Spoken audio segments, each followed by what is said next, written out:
ese algo ideal, que buscásemos una especie del santo grial en medicina, pues probablemente alguien diría, pues no sé, la vacuna contra el resfriado común o la cura del cáncer. Pero la verdad es que los que nos dedicamos a la anestesia regional, con la aparición de la aplicación de la ecografía, pues pensamos que tal vez hemos encontrado el santo grial, o si no el santo grial, por lo menos el tenedor con el que comió nuestro Señor, ¿no? Porque realmente una de las cosas que se achaca a la ecografía es que aumenta la precisión, aumenta la eficacia, aumenta la seguridad, que es de lo que vamos a hablar,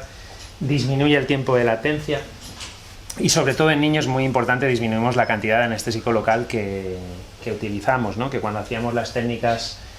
clásicas pues siempre era un problema el volumen a inyectar. Evidentemente tenemos que hablar de algunas de las diferencias que hay entre adultos y niños, y una de las más importantes y casi la principal es la médula espinal, que vosotros sabéis que el cono medular acaba más abajo en niños, al menos hasta el primer año de edad, acaba a nivel de L3, pero no solo el cono medular, el saco dural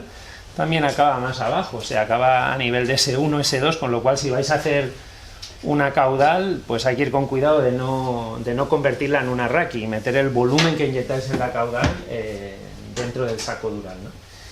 Por supuesto, sabemos que los niños tienen una mielinización incompleta de los nervios y eso no se acaba de completar aproximadamente hasta los 12 años. Pero bueno, eso sí que es verdad que en el fondo puede ser una ventaja, porque para conseguir un bloqueo podemos utilizar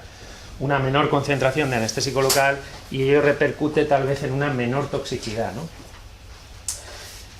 Su inmadurez del sistema nervioso, tanto central como periférico, hace que el área receptiva de los nervios periféricos, de las fibras terminales, esté peor definida, sea algo mayor, con lo cual a nivel cerebral existe una peor discriminación de los estímulos, unido al hecho de que las vías descendentes son inmaduras. Es decir, y hay gente, antes creíamos que las vías espinotalámicas realmente pues no estaban formadas no se acaban de formar hasta las 29 semanas de gestación, y por lo tanto hubo una época en la cual se pensaba que estos bebés, estos prematuros, realmente no podían experimentar dolor y se les sometió a algunas operaciones sin ningún tipo de anestesia, con resultados evidentemente fatales, como podéis deducir. Y el hecho de que esas vías descendentes sean inmaduras hacen que además el input nociceptivo no se module, es decir, que a igual estimulación que un adulto pueden incluso llegar a sentir más dolor, y luego lo veréis un momento. A la hora de metabolizar los fármacos, pues evidentemente la glucuronización hepática también está disminuida. El volumen de distribución es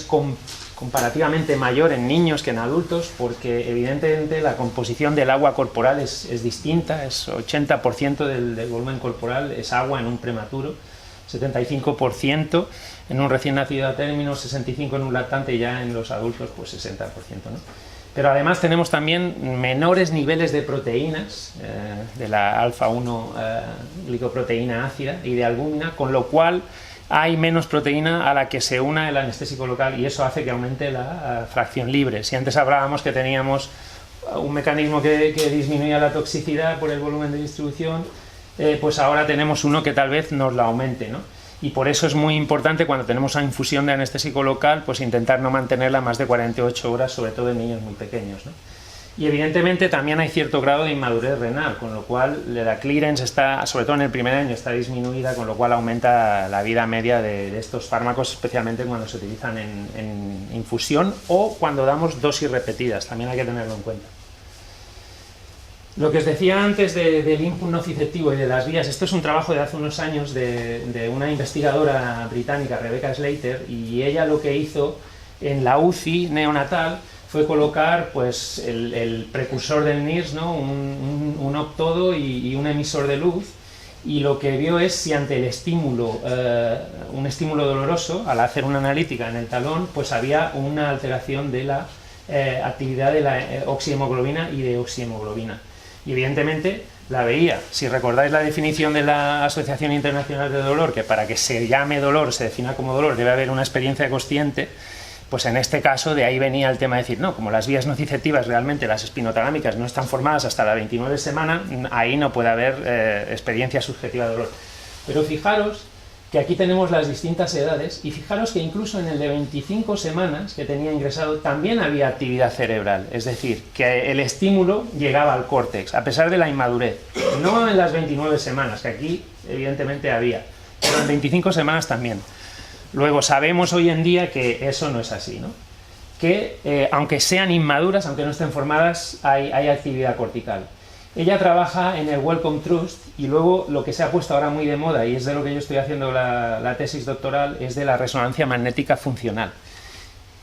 La resonancia magnética funcional nos muestra qué áreas se estimulan cuando tú tienes un estímulo de cualquier tipo, puede ser térmico, puede ser mecánico, puede ser doloroso, y entonces lo que vemos es que a igualdad de intensidad de estímulo, en un adulto y en un lactante, lo que vemos es que no solo es que se estimulen las mismas zonas, ¿no? Es que además vemos que en el lactante se estimulan con mayor intensidad, es decir, hay una mayor estimulación, sobre todo de la amígdala, de los núcleos basales y del córtex frontal y el frontoparietal, ¿no? Entonces vemos que la respuesta es mayor que en el adulto, porque lo que os decía hace un momento, hay peor discriminación, ¿no? A nivel periférico. Luego esos estímulos van a discriminarse peor en el cerebro.